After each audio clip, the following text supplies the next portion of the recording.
Ladies and gentlemen, I just finished watching The Walking Dead: The Ones Who Lives series finale, and, well... My disappointment is immeasurable, and my day is ruined. Guys, I made an entirely other video, an entirely separate review that will never see the light of day. Probably, we'll see. But because I had watched it in the morning earlier, and in the moment, I was mixed, and I feel like I didn't have any time to develop my feelings. And now that I've sat for hours thinking about this episode, I really did not like it. And I hate to have to admit that. I really, really do. Because on paper, this episode should have worked, but instead, it felt kind of like Game of Thrones Season 8. Like, I don't really have a problem with most of the storylines within this episode and where the arcs ended up going. We're going to get into all the spoilers of that in a minute.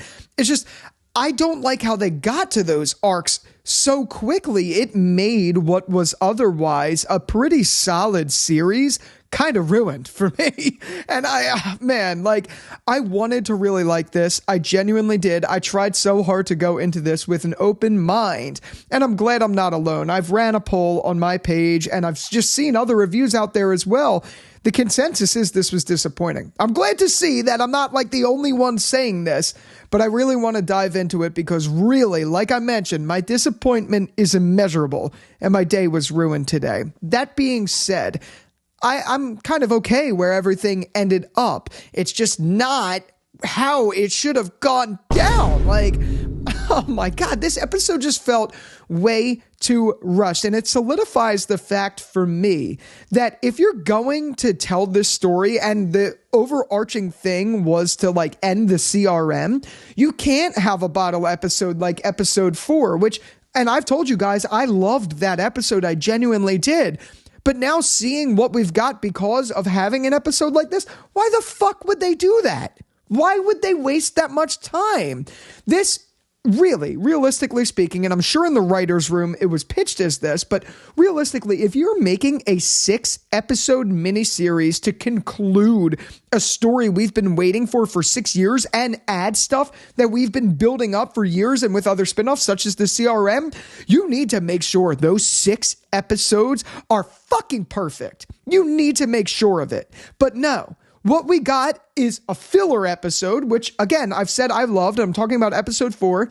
But we got a filler episode when we only have 6 episodes to go. Then you have a shit episode in episode 5. And then there's this travesty, which, again, I like the events that unfolded on paper. I do. Like, if this was told in maybe a 16-episode series or even a 10-episode series, I could have been fully on board with all the decisions they made. But in one episode, and I said this in my last video, for like there was so much going into this episode that it's like there either has to be a season 2 or there has to be something else.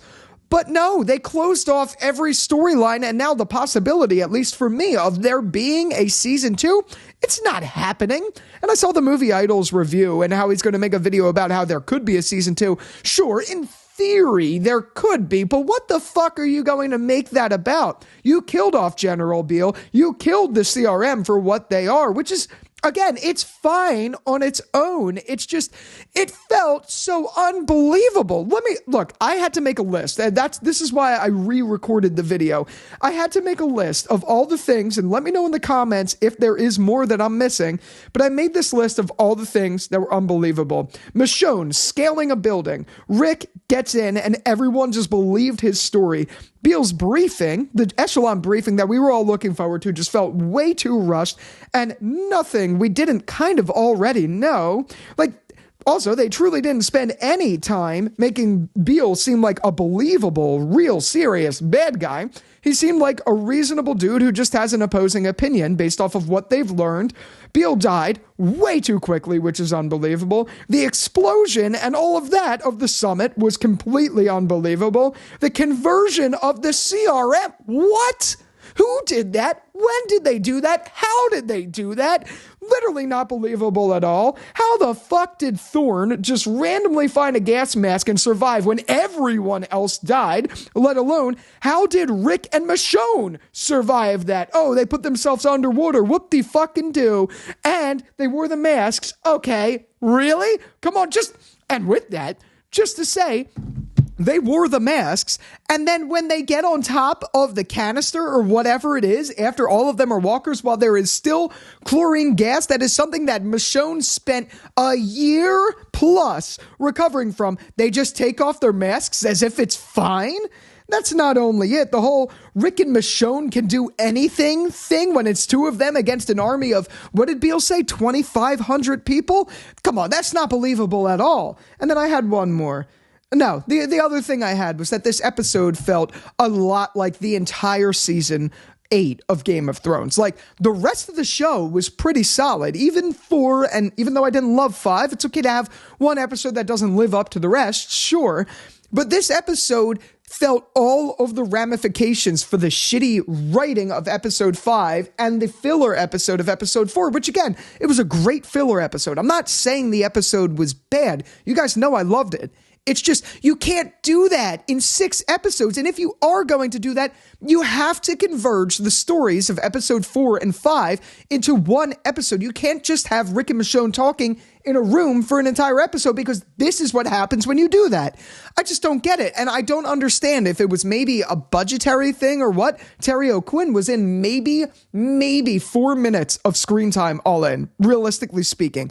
I don't know how much. You guys could correct me in the comments, but he was like barely in this show, and he gets killed. It's like, what a waste of talent. What a waste of a great actor. What a waste of story. You've been spending World Beyond, Fear the Walking Dead, and The Walking Dead, and probably others as well that I'm missing or forgetting, building up the CRM as well as General Beale, just for him to be killed in an instant. It felt literally like the White Walker's death in Game of Thrones Season 8. That's exactly what this felt like. It's like, we still have so much to explore. There's still so much there. And yes, I understand probably in the writer's room, the CRM was invented entirely as a bridge to get Rick back. So they probably don't really give a shit that much about the CRM in the writer's room. That makes sense to me. It really, I genuinely understand that. It's just, because of that, this felt like confused and anxious writing. They had a good idea of an overall story, but very limited time to tell it. It makes me think that in the writer's room, they were like, well, we have this large story, but fuck all that. We just want Rick and Michonne to be back together. It's what the fans want. That's what this felt like. Oh my God. It's not that I really care about the CRM. It's just, you can't do all of that with 2 characters and make it entirely believable as your finale for the show. And I know in this video I'm ranting heavily. That doesn't mean I hated this episode, because I didn't. Again, I liked what they did. I liked the overall arcs that they took. I'm actually very satisfied with them. It's just, you can't do them all in one episode. It doesn't work. You barely had Terry O'Quinn in this show to begin with, and you just kill him for this? Come on. And not only that, Rick's character was just kind of all over the place. I like his ending, and I think as far as a character ending for Rick Grimes, I'm kind of satisfied if this is it for him. I don't know what else they could really do.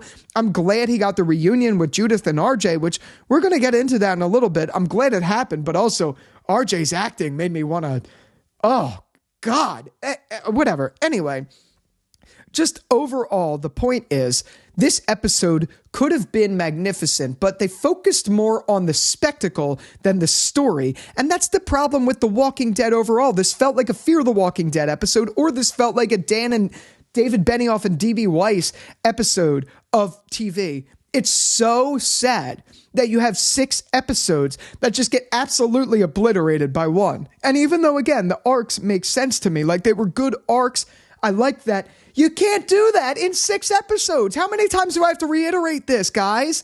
It makes it extremely hard to actually make a review of this episode because, again, one hand, really liked what we got. The other hand, I hated what we got. But that being said, visually, again, just like season 8, visually, I enjoyed everything we saw. I liked the echelon briefing.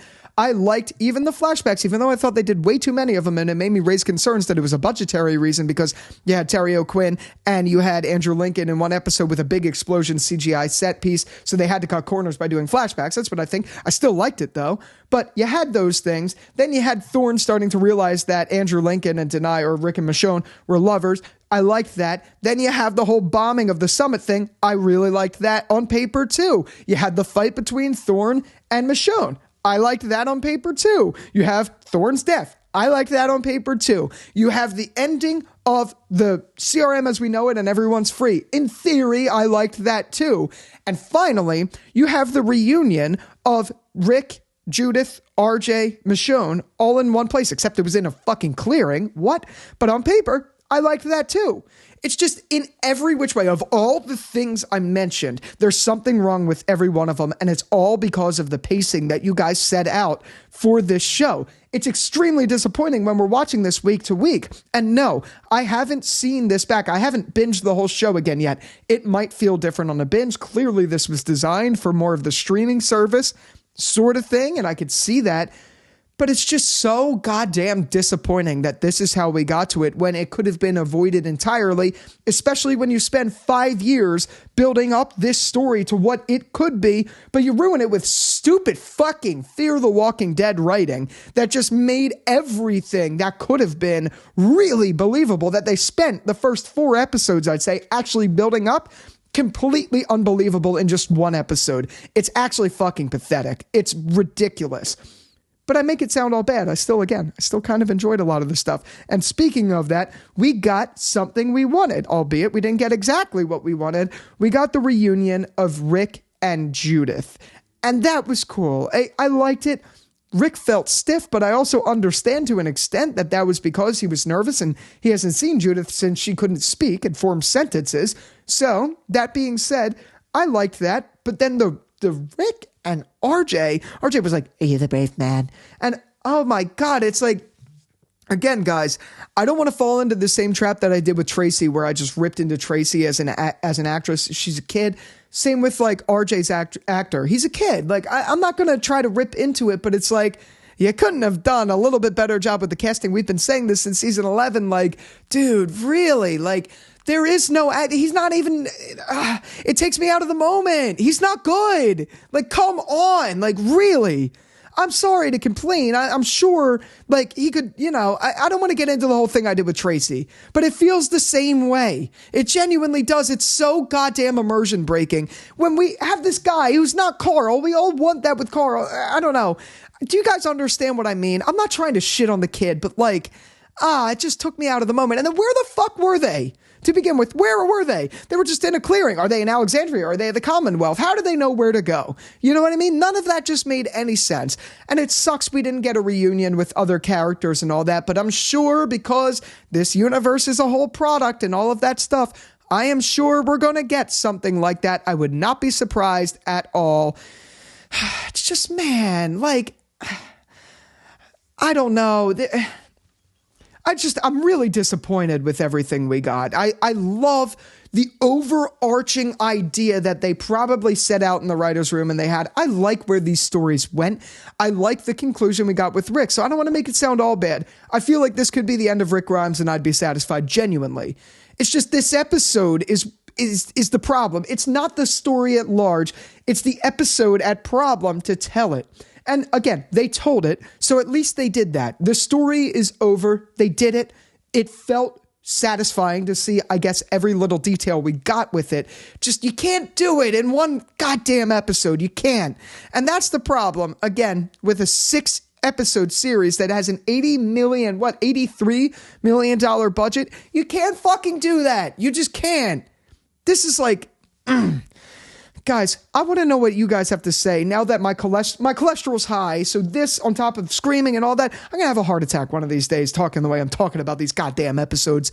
But this is ridiculous to me. It's absolutely ridiculous. I need to let my emotions simmer. I want to know what you guys have to say down in the comments. I will absolutely be back for a series review. That I could promise. I know I've broken a couple promises lately, but obviously we're going to be doing a series review. And I want to actually develop that review and take time to rewatch the show, think about it, and binge it and see just how I feel, because this is me in the moment. And yes, I recorded a video earlier this morning after initially watching and all that, but now that I've sat with it, this is how I'm feeling. My feelings didn't change for episode 5. I can't imagine they're going to change that much here, but I'm interested to see how my feelings evolve for the series review. As of right now, this it's going to sound fucked up, guys, but I have to say it. Have you ever been like in a situation where there's this girl or guy, depending on, whatever, where you're just deeply infatuated with? You think they're gorgeous or you like their personality, but then you take them on a date and it's like, oh, fuck, I made an error. That's exactly how this show has felt towards the end. The first couple episodes were that attractive thing. You know what I mean? They were like, damn, like, I want this. This is cool. I like this. And then by the end, it's like, what? Like, this is not at all what I signed up for. That's exactly how this felt. And yet, albeit I liked what they did, I just hate the way these episodes were written. God, this sucks to say because I wanted to give this episode a 10 out of 10. I wanted to give the show a 10 out of 10. And honestly, episodes 1, 2, 3, and even 4, but now with the context, it's a little different. But 1, 2, and 3 were some of my favorite episodes The Walking Dead's ever done. Ever. Period. I would argue that episode 1's my favorite episode of all time. I loved them. But this just ruined it for me. It just straight up ruined it for me. And again, last time I'll say it, the arcs on paper worked. The storytelling didn't. And that sucks. So let's take it to the comments. I'd love to hear what you have to say about this episode down there. With all that out of the way, thank you again so much for watching this video. And until the next one, I'll talk to you later. Peace out.